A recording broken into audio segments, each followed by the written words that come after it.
आज big stocks में कौन से रडार पे? मैं आज बिग स्टॉक में थीम ले रहा हूँ क्रूड की, क्योंकि मेरे ख्याल से ये एक चीज़ है जिस पे आप फोकस कर सकते हैं। आज जिस तरीके से ब्रेंट क्रूड 78 पे आया, वैसे कल काफ़ी चल चुके हैं स्टॉक्स ऑयल मार्केटिंग कंपनीज के, लेकिन ऑयल मार्केटिंग कंपनीज पर फोकस करिए। HPCL, BPCL, IOC, Asian Paints, Berger Paints, इन पर फोकस करिए। पिडिलाइट पर फोकस करिए।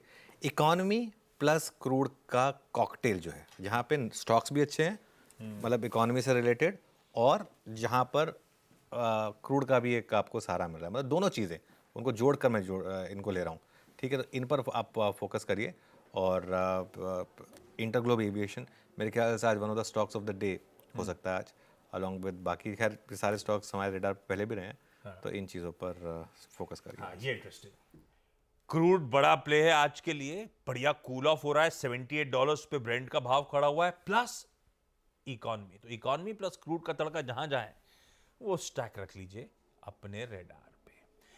कुछ ही देर में CNBC आवाज का यूजुअल मॉर्निंग पैनल भी आपको आपकी स्क्रीन पे रेडी नजर आ रहा है। इनसे बातचीत करेंगे, इनके रेडार पे कौन कौन से स्टॉक्स है उस पर चलेंगे। लेकिन लक्ष्मण, ये गाबा सर पूछ रहे थे मोतीचूर के लड्डू है बीजेपी ऑफिस में या कोई बंगाली मिठाई है? नहीं, वो मोतीचूर के लड्डू थे और बंगाली मिठाई नहीं था। यहाँ पे बिल्कुल कह सकते हैं कि दिल्ली में जो काफ़ी मशहूर रहता है, पूरी कचौरी सब्जी मोतीचूर के लड्डू, ये सारे इंतजाम यहाँ पे किए गए थे। लेकिन मुझे लगता है कि गाबा साहब शायद थोड़े से देर हो गए हैं, क्योंकि अब तो लड्डू वगैरह से बात आगे बढ़ गई, उसके बांटने की का समय आ गया, ऐसा यहाँ का माहौल देख के लग रहा है। लेकिन सीरियस नोट, नई सरकार, अब इसके एजेंडा में क्या होगा? मेरे ख्याल से सबके रडार पे अब ये होगा। तो क्या पिकअप कर रहे हो आप? और क्योंकि अब सबसे बड़ी चर्चा हो रही है 100 डेज एजेंडा कैसे लेआउट होगा।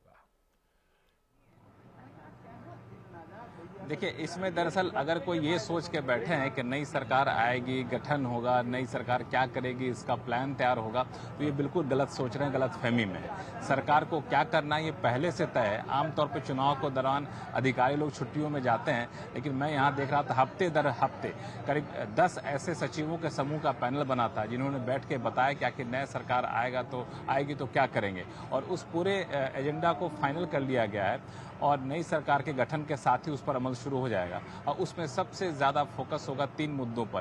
पहला, तात्कालिक क्या कदम उठाया जाए, जिसको हम लोग 100 डेज एजेंडा कह रहे हैं। दूसरा, बजट में क्या कदम उठाया जाए। और तीसरा, 5 साल के लिए क्या रोड मैप रखा जाए।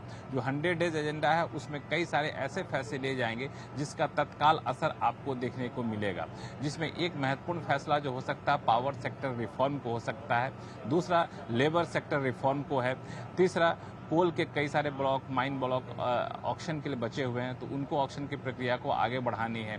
सोशल सेक्टर में भी ऐसे ही कई सारे प्रस्ताव हैं जिसको अंतिम रूप दिया जाएगा।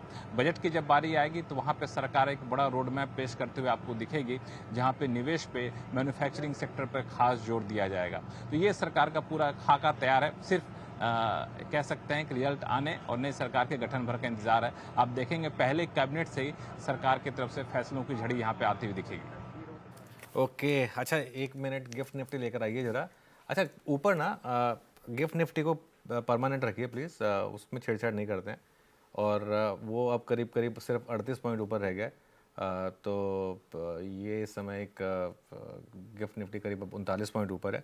मैं कह रहा था ना आज वॉलेटिलिटी होगी, क्योंकि 2-3 नेटवर्क कुछ अलग नंबर दिखाएंगे, उसका थोड़ा सा एक इम्पैक्ट आ सकता है, तो इस चीज़ का आपको ध्यान रखना है। खैर एनीवे, आशीष अब पैनल के पास चला जाए फिर। आज के इंटरेस्टिंग टॉप कॉल जो है अब उसकी बारी। लाइए भाई, सबको स्क्रीन पर रख दीजिए और सबसे पहले गाबा सर के पास चला जाए। गाबा सर।